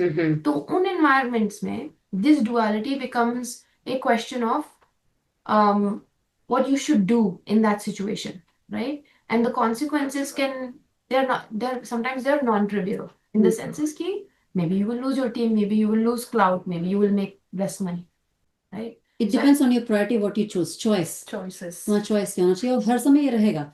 जैसे मैं भी एक job करती थी जो मुझे छोड़ना पड़ा 2016 में because of this, too much negativity, too much internal competition and incentivising wrong things, है ना। जैसे गलत रिपोर्ट लिख के देना, रिपोर्ट बहुत फ्लावरी है बट पेशेंट को कुछ नहीं कर रहे हैं। आई can not function like that. So eventually it was like exodus for me. मेरे को निकलना पड़ा वहां से, क्योंकि मैं ऐसे जगह रह नहीं सकती। Sometimes you have to make a choice in your life कि डुअलिटी दोनों है, संसार में हमेशा रहेगा। आपको चॉइस बनाना है कि आपको कहाँ डुअल करना है, and this way you will make choice which will be suited to your mindset, then the growth is maximum. आप पे डिपेंड करता है कि आप किस टीम में रहना चाहते हो, क्या कितना कॉम्प्रोमाइज करना चाहते हो, कितना आपका हार्ट अलाउ कर रहा है कॉम्प्रोमाइज करने के लिए, because you will always find this duality in the world. उससे बच नहीं सकते, है ना। You have to train yourself. You have to train yourself. और दूसरा, eventually in the long run a कर्म योग is always beneficial people will come to them. You may become a great leader, you never know. Ultimately, that is for me, that is how I recognize Shraddha. Hmm. You know, कि हाँ ठीक है, अभी नहीं काम कर रहा है शॉर्ट टर्म में, consequences हैं, हाँ इसके कॉन्सिक्वेंसेस काफी बड़े भी हो सकते हैं, बट मुझे विश्वास है कि यही सही डायरेक्शन है, and that comes with a lot of love and devotion, right, towards that path. I agree on that, but that damages so much. एक बुरा आदमी or whoever that is, the trail they leave of Leave. damage. Oh yeah. But what I think her point was something what my mom taught. If you are good, the world is good. But that is not the case anymore. I believe so. नहीं ऐसा नहीं है. If your good world is good नहीं है. It's going in another direction. No ये सब wrong concept है. अगर आप वेदांत की पढ़ाई करेंगे ना तो ये शरीर ही सुख दुख भोग आयतनम है. गुड और बैड सब होता रहता है. हमको गुड और बैड के बियॉन्ड जाना है. ऐसा कुछ नहीं है. आज मैं गुड हूं तो नॉट नेसेसरी मेरे को सब गुड ही मिलेंगे, बट मुझे वो पहचाना कि कौन नॉट गुड है. गुड और नॉट गुड में मैं इंग्लिश में बात नहीं करती हूँ. इट्स मोर लाइक सत्व रजस एंड तमस. तो वो तमस बुद्धि को आपको समझने का शक्ति होना चाहिए. जैसे मैं एक और एग्जांपल देती हूँ. मेरे टीममेट थी एक बहुत पहले, जब मैंने शुरू में जॉब को ज्वाइन किया था, तो she was a white lady, very tall, very smart, but उसका क्वालिफिकेशन मेरे से कम था. मैं मास्टर्स डिग्री, उसको मास्टर्स डिग्री नहीं था. तो that's why I am saying. तो when I enter the team she has lot of insecurity because of me. तो she became very hostile towards me. I could feel, है ना, मुझे बहुत फील होता है एनर्जी. और जैसे टीम मीटिंग्स होती थी तो द मैनेजर यूज टू से, अर्चना तुमको क्या हो गया? I see the energy getting drain from your face. Because she use to, जैसे होता है ना एक पर्सनालिटी होती है ना ओवर पावरिंग, मतलब कुछ दूसरे को बोलने नहीं देना, अपना सब ये करना करना, वैसी थी वो. और मैं ऐसे लोग के साथ काम नहीं कर सकती हूँ. बट अनफॉर्चुनेटली उस समय काम करना पड़ रहा था. मैंने क्या किया, मैंने ये सोचा, अपना वेदांत का प्रिंसिपल अप्लाई किया कि जो भी हो रहा है मेरे साथ मेरा कर्म फल है. When you people throw lemons at you, make a lemon pie. है ना, इंग्लिश में भी बोलते हैं. मैंने कहा इसको कैसे चेंज करें इस लड़की को, है ना, मेरे से यंग भी थी, 10 साल छोटी है मेरे से, बट घमंड बहुत है, इनसिक्योरिटी बहुत है, और उसका सारा manifestation because of fear and insecurity है. वो दिखता है. Because I was more confident, I had more experience in management. मैं अपना क्लिनिक करती थी 10 साल से. मैंने बोला इसको मैं अपने बच्चे जैसा ही ट्रीट करती हूँ. जैसे बच्चे ईगो में नहीं करते, वो चलते कूदते रहते हैं. तो फिर मैं उसकी तारीफ करने लगी. वाह ये दिस इज वेरी गुड, अच्छा पॉइंट है, ये है वो छोटा छोटा इधर बिट इधर. फिर जैसे वो मेरे को ना आके ढूंढती थी कि मैं आई हूँ कि नहीं टाइम से, जबकि वो मेरी मैनेजर नहीं है, बट उसको हैबिट है नो स्पोक करने की. कुछ लोग होते हैं ना टीम में, they want to know what whoever is what they are doing. So मैं ना नीचे बैठ के कर रही थी, और हमारा 2 स्क्रीन रहता है कंप्यूटर, तो मैं शॉर्ट हूँ तो मैं ऐसे ही छुप जाती हूँ उसके पीछे. ठीक है, तो बोलती है oh I don't see you, maybe you are hiding from me, as if मैं उससे डरती हूँ. वो ऐसे ऐसे स्टेटमेंट बोलती थी. मैंने बोला I am not sure if I am hiding for you, but because I am short and you can see me. मैंने अपने आप को ही छोटा कर लिया. तो जहाँ ईगो का फाइट होता है ना, वहाँ हमारे शास्त्र बोलते हैं विड्रॉ करना है. और इसकी सीख कहाँ से आती है? रामायण के सुंदरकांड से. जस जस सुरसा बदन बढ़ाया, तासु दोनि रूप कपि दिखाया. मतलब सुरसा जो राक्षसी थी, जब सुंदरकांड क्या है, सुंदरकांड रामायण का वो पार्ट है जहाँ हनुमान जी जाते हैं सीता माता को मिलने ढूंढने. तो जब समुद्र क्रॉस कर रहे थे तो सुरसा नाम की एक राक्षसी बोलती है तुमको मेरे मुंह में तो आना ही है, तुम मेरा आहार हो. मुझे देवता ने भेजा है कि तुम मेरा आहार हो, आज तुमको मेरे मुंह में घुसना ही है. ऐसा उसका स्टेटमेंट था. बोलते हैं नहीं माता मुझे जाने दो. बहुत विनम्र होके बोलते हैं नहीं जाने दो. तो बोलते हैं नहीं मैं तो तुमको खाऊंगी ही, मैं मुंह में डालूंगी, I put you in my mouth. तो जस जस सुरसा बदन बढ़ाया, मतलब बड़ा आती है बदन, तासु दो निरूप कभी दिखाया, मतलब अपने हनुमान जी डबल हो जाते हैं उसके. सत जो जन तेहि आनन कीना, अति लघु रूप पवन सुत लीना. सत जोजन, जोजन योजन एक होता है 12 माइल्स या 8 माइल्स का होता है. सत मतलब 100, तो 800 माइल्स की वो बड़ी हो गई, ऐसा है दृष्टांत. अति लघु रूप पवन सुत लीना. पवन सुत मतलब हनुमान जी एकदम लघु हो जाते हैं, छोटे हो जाते हैं, उसके मुंह में जाके वापस आ जाते हैं. जब तक वो मुंह बंद करती है अपने सत जोजन मतलब इतने माइल्स का, तब तक वो बाहर आ जाते हैं. बोलते हैं आपका वचन पूरा हो गया, मैं आपके मुंह में जाके आ गया, अभी मुझे जाने दो. बुद्धिमत्ता. तो ईगो का जब फाइट होता है कभी कभी एकदम विड्रॉ, छोटा बन जाना चाहिए. तो आज गुड बैड पीपल नहीं होते, बस it's all play of mind. तो ईगो फाइट में विड्रॉ करना है, उसमें तितिक्षा करना है. माइंड में हो रहा है कि मैं बोलूँ उसको वापस, नहीं बोलना है. ये बोलने से ज्यादा नुकसान होगा. वहां तितिक्षा काम आती है. जैसे तुमने ना कहाँ विड्रॉ करना है, कहाँ सामना करना है. लेकिन अगर मेरे कैरेक्टर पे कुछ बोलता है या मेरे काम पे कुछ बोलता है, मैं तो वहां लड़ूंगी कि नहीं, दिस इज माई वर्क. तो वो विवेक शक्ति कहाँ से आती है? शास्त्र के ज्ञान से ही आती है कि नथिंग इज गुड और बैड. हम अभी यहाँ पे विराम देते हैं, हम नेक्स्ट टाइम कंटिन्यू करेंगे. बट मैं एक अपनी कविता लेके आई हूँ आज भी. ये कविता बहुत ही यूनिक है. बिकॉज ये कविता मैंने लिखना शुरू किया था जब मैं ग्रेड 12 में थी, और ये कविता ओवर द इयर्स लिखा गया है। ऐसा नहीं कि एक बार में लिखा गया है, और ये इतनी लंबी हो गई थी कविता, मैं बोली क्या करूं इस कविता का, है ना। ये कविता क्यों लिखी गई है, ये सिर्फ भगवान के बारे में लिखी गई है। लेकिन मैंने 12th स्टैंड में भगवान को नहीं जानती थी मैं क्या है, मुझे कुछ पता भी नहीं था शास्त्र का।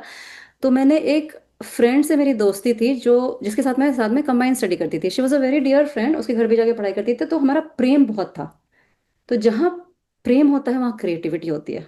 बहुत अच्छा हमारा संबंध था, और मैंने वो मुझे बहुत इंस्पायर करती थी पढ़ने के लिए। कुछ लाइंस उस समय का लिखा हुआ है, और बाद में मैं जितने बार कुछ पढ़ती थी वेदांत का या महाभारत रामायण, तो दो दो लाइन लिख देती थी। तो ये कविता ऐसे बनी है। तो ये बहुत लंबी हो गई, तो मैंने सोचा गिनती हूँ कितनी लाइन्स हुई हैं, तो ऐसे 30-35 कपलेट्स हो गए थे। तो मैंने बोला ये तो 40 के बहुत करीब है, तो मैं 40 ही लिख देती हूँ। तो मैं और पढ़ी तो और लाइन्स आए ना, मैंने बोला 40 पेंड कर देती हूँ 40 कपलेट्स पे, मतलब दोहा पे। तो इसका नाम मैंने रखा है भगवान चालीसा। ओह वाह। बट ये ओवर द इयर्स लिखी हुई है, और ये it's very simple. Chalisa simple ही होती है ना। वैसे ही सिंपल है ये, जो मन से जो निकला मैंने बस कहीं रैंडमली, कभी फोन पे लिख देती थी, नोटबुक में कहीं कुछ मिला लिख देती थी, कभी रेड लाइट पे याद आया लिख देती थी। ऐसे ऐसे मैंने लिखा है ये पोयम अलग अलग समय में। तो पहले मैंने फ्रेंड से शुरू किया था, लेकिन मैंने यही रियलाइज किया कि ये एक प्रेम की उपज है। जब भी आपके अंदर से प्रेम आता है ना, लव, दैट डिवाइन लव, तो आपके अंदर से, मेरे अंदर से एक पोयम निकलती है। तो क्रिएटिविटी तभी निकलती है जब आपके अंदर वो प्रेम की स्टेबिलिटी आती है।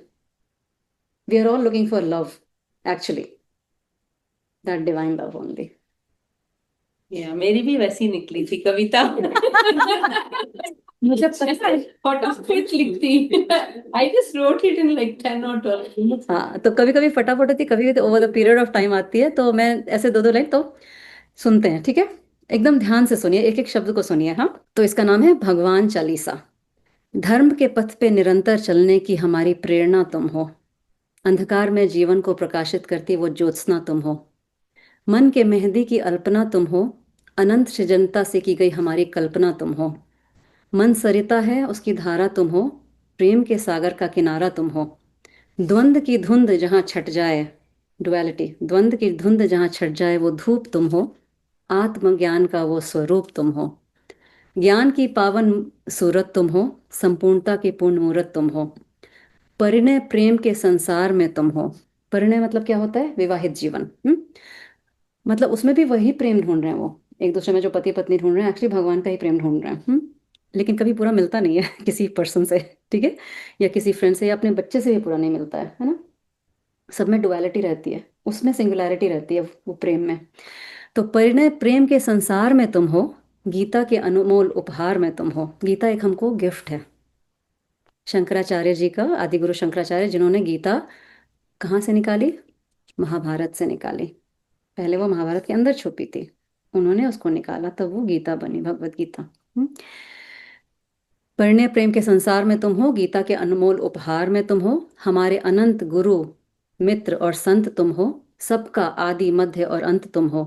मन का प्रतिबिंब और दर्पण तुम हो। जीवन रूपी आशीर्वाद का अर्पण तुम हो। तपती धरती पर सावन की फुहार तुम हो। जीवन के उत्पीड़न की अंतिम गुहार तुम हो। गुहार मतलब पता है वर्ड, गुहार मतलब that deep cry, Sai, cry, last cry जो बोलते हैं ना, गुहार लगा रहे हैं, पुकार, पुकार, अंतिम पुकार। हाँ, किसी चीज को पाने के लिए बहुत डीप लॉन्गिंग, है ना। तपती धरती पर सावन की फुहार तुम हो। जीवन के उत्पीड़न की अंतिम गुहार तुम हो। इस दिया और बाती के ज्वाला तुम हो। कंठ से लगे रुद्राक्ष की माला तुम हो। हमारे धमनियों में रक्त का प्रवाह तुम हो। धमनी मतलब ब्लड वेसल्स। हमारे धमनियों में रक्त का प्रवाह तुम हो। मुक्ति का मार्ग और जीवन का निर्वाह तुम हो। सूर्य की अग्नि और चंद्र की कोमलता तुम हो। गुरु की वाणी और मित्र की शीतलता तुम हो। व्याकुल मन में बसी इस सीता के राम तुम हो। स्रोत की ओर जाती राधा के श्याम तुम हो। मंथरा की चाल और कैकई की मांग तुम हो। स्वर्ण हिरण में बसा मारीच का स्वांग तुम हो। स्वांग मतलब ड्रामा। मंथरा की चाल और कैकई की मांग तुम हो। स्वर्ण हिरण में बसा मारीच का स्वांग तुम हो। इसमें जब कैकई की मांग होती है राम जी से कि वन वन जाओ तुम, तो लक्ष्मण ने पूछा था बाद में कि आपने विद्रोह क्यों नहीं किया। माता के प्रति और पिता के प्रति। आप तो योग्य राजकुमार थे, आपका राज्याभिषेक होने वाला था। तो श्री राम ने बोला कि जब मेरे माता और पिता ही बोल रहे हैं जिन्होंने मुझे इतने प्रेम से पाला और मेरे अगेंस्ट कुछ भी नहीं है, तो मतलब life has a higher purpose, मतलब मुझे यहाँ आना है किसी पर्पस से। ठीक है, वो सीता का होना था अपहरण और रावण का वध होना था इसके लिए। तो उसमें भी ईश्वर का ही रोल है। कुछ आपके साथ बुरा हो रहा है ना, तो नथिंग गुड और बैड। जो बुरा हो रहा है उसमें भी भगवत भाव करिए कि ये क्यों हो रहा है मेरे लाइफ में, what is this bad situation trying to tell me. तो मंथरा की चाल और कैके की मांग तुम हो, स्वर्ण हिरन में बसा मारीच का स्वांग तुम हो, हमारे पिता भ्राता और सेवक तुम हो, हमारे आराध्य और सबके केवट तुम हो। शबरी के बेर के मीठे रस में तुम हो, अंश तो अनेक हैं पर अवतार में वो 10 तुम हो। गोपियों के माखन चोर कन्हैया तुम हो, भव सागर में टूटी नैया के खेवैया तुम हो। द्रौपदी के चीर की लाज तुम हो, अशोक वाटिका में पड़ी सीता की आस तुम हो। पवन पुत्र रूप में शंकर सुवन तुम हो, अर्जुन रथ के ध्वज में विराजमान तुम हो। शिव भी तुम हो, शिवानी भी तुम हो, महाकाल और भवानी भी तुम हो, हमारे मन के कष्ट का कारण तुम हो, सहन शक्ति और उसका निवारण भी तुम हो। वाणी से निकला हमारा सत्व तुम हो, नाम और रूप से परे हमारे तत्व तुम हो। हृदय के सूनेपन सी की गई मेरी कामना तुम हो, मन का उमंग और सांसों की वेदना भी तुम हो।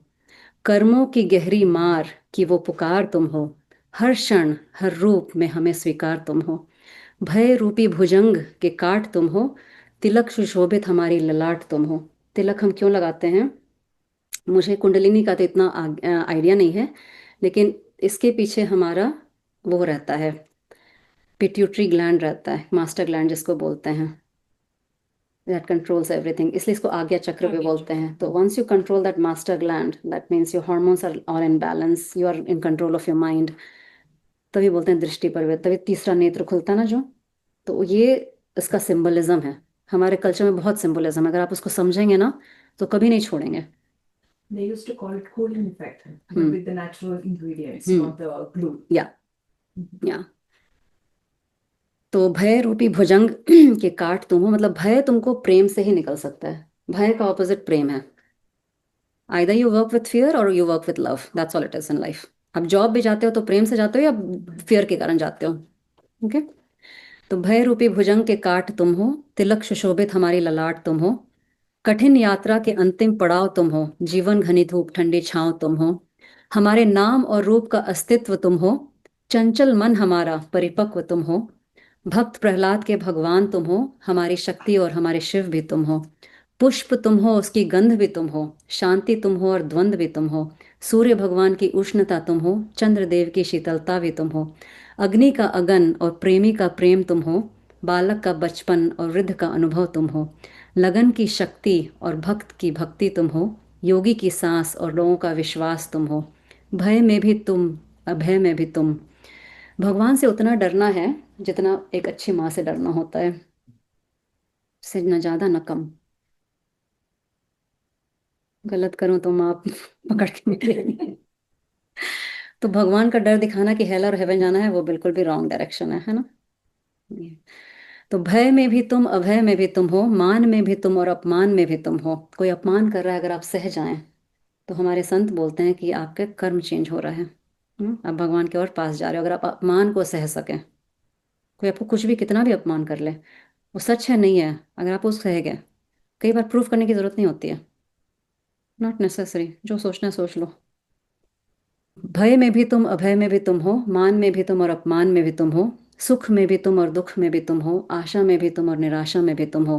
अंदर भी तुम और बाहर भी तुम हो, कल्पना में ही नहीं संसार में भी तुम हो। अधीर मन के ध्यान की रचना तुम हो, और सबकी अधूरी कहानी का सपना भी तुम हो। साधक हम, हमारी साधना तुम हो, हर मंत्र में बसी हमारी भावना तुम हो। धड़कन को जगाने वाला सपना तुम हो, इस भटकते जीवन का ठिकाना तुम हो। मन में संगम की अधीरता तुम हो, मोक्ष के मिलन की मधुरता तुम हो। युगों में परिपूर्ण होने वाली हमारी आराधना तुम हो, ये जीवन और इस जीवन की अर्चना तुम हो। तो हम वर्तमान में भोग करके भविष्य में भगवान चाहते हैं, पूजा पाठ करके संसार का सुख चाहते हैं, जबकि उल्टा होना चाहिए, भगवान को भी चाहना है। तो यहाँ पे हम समाप्त करते हैं। ओम पूर्णमद से, take a deep breath.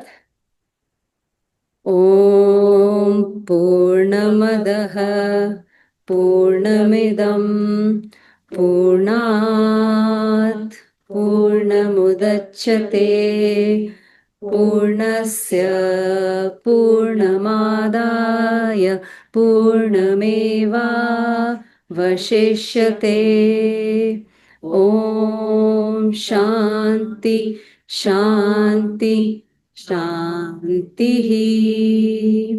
Hari Om everybody. Thank you so much for joining.